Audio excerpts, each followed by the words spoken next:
Hi hello నమస్తే welcome to Telugu ప్రభ. నేను మీ journalist Shivajyothi. ఈరోజు మనం తెలుగు ప్రభ న్యూస్ పేపర్లోని ముఖ్యాంశాలు చూసుకున్నట్టయితే 10 లక్షల ఫాలోవర్లు, 10 కోట్లకు పైగా వ్యూస్, 12 నెలల్లో ఇది తెలుగు ప్రభ రికార్డు.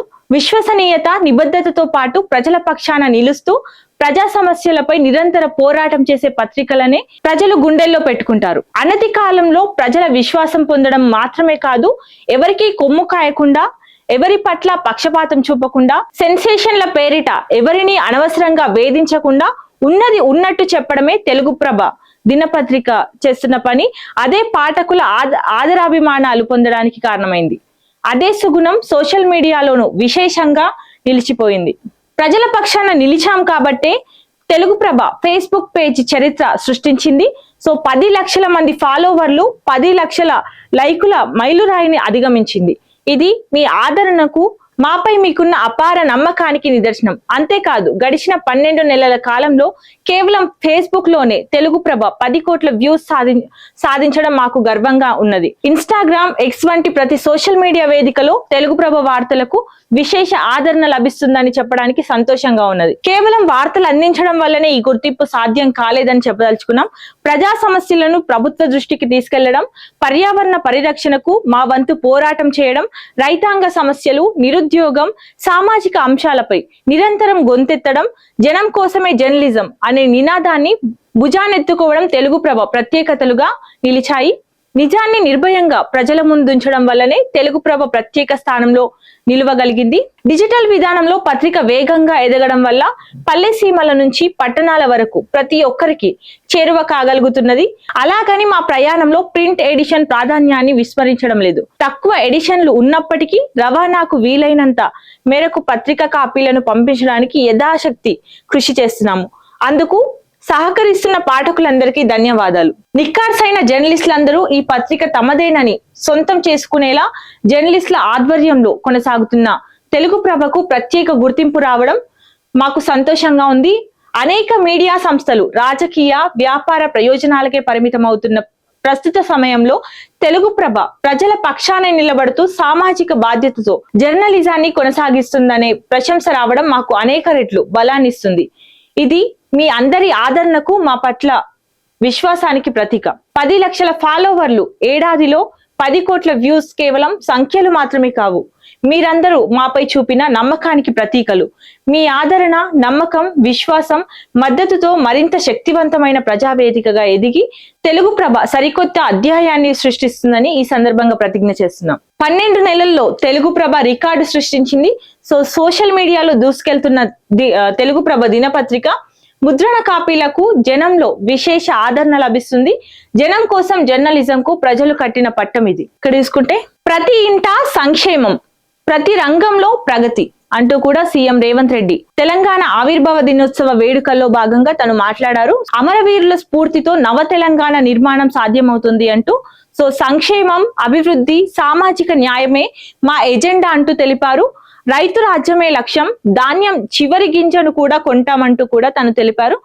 ప్రాణహిత, చేవెళ్ల పునరుద్ధరణ, కాళేశ్వరం బ్యారేజీల మరమ్మతులు, 67,763 ఉద్యోగాలు భర్తీ చేశామంటూ తెలిపారు. ఇక్కడ నుంచి వరుస నోటిఫికేషన్లు ఇస్తామంటూ కూడా నిరుద్యోగులకు శుభవార్త చెప్పారు. పెట్టుబడులు, పరిశ్రమలు, గ్లోబల్ కేపబిలిటీ సెంటర్ల హబ్ గా హైదరాబాద్ నిలిచిందంటూ కూడా, అమరవీరులు, పోరాట యోధులకు శిరస్సు వంచి నమస్కరిస్తున్నానంటూ కూడా సీఎం రేవంత్ రెడ్డి తెలిపారు. ఇక్కడ చూసుకుంటే తెలంగాణ మీ అయ్య జాగిరా అంటూ కూడా ఇక్కడ జనసేన అధినేత AP deputy CM Pawan Kalyan Hyderabad కు వచ్చి ఇక్కడ ప్రెస్ మీట్ నిర్వహించారు. ఇందులో భాగంగా తను మాట్లాడుతూ తెలంగాణ మీ అయ్య జాగిరా అంటూ కూడా ప్రశ్నించారు. ఇక్కడ పార్టీ మీటింగ్ ఎందుకు పెట్టొద్దు అంటూ అడిగారు. తెలంగాణ ఏర్పాటుకు వ్యతిరేకం కాదు, విభజన చేసిన విధానం మాత్రం తప్పు అంటూ కూడా తను పేర్కొన్నారు. ఈ గడ్డ మీదే జనసేన పార్టీ పుట్టింది అంటూ తెలిపారు. భవిష్యత్తులో అన్ని ఎన్నికల్లో పోటీ చేస్తామంటూ తెలిపారు. రాష్ట్రం అంతా తిరుగుతా, ఎవరు అడ్డుకుంటారో చూస్తానంటూ సవాల్ విసిరారు. దమ్ముంటే ఇక్కడకు రావద్దని సీఎంతో తీర్మానం చేయించాలి అంటూ, ఇక్కడ వలసలు తగ్గాలంటే ఏపీలో ఉద్యోగాలు పెరగాలి అంటూ కూడా తను వ్యాఖ్యానించారు. ఇక్కడ చూసుకుంటే పవన్ కళ్యాణ్ చేసిన వ్యాఖ్యలకు కౌంటర్ గా ఇక్కడ పొన్నం ప్రభాకర్ అవును తెలంగాణ మా అయ్య జాగిరే అంటూ కూడా పవన్ పై పొన్నం ఫైర్ అయ్యారు. సో రాష్ట్ర ప్రజలకు క్షమాపణలు చెప్పాలంటూ కూడా డిమాండ్ చేశారు. అస్తిత్వాన్ని కించపరిస్తే సహించమంటూ కూడా మంత్రి కోమటిరెడ్డి వెంకటరెడ్డి వ్యాఖ్యానించారు. చూసుకుంటే కూటమి నజర్, ఏపీ తరహా తెలంగాణలో పాగా వేసేందుకు సన్నాహాలు, డబుల్ ఇంజిన్ పేరుతో ప్రజల్లోకి వెళ్లేందుకు ప్రయత్నాలు చేసినట్టు తెలుస్తుంది.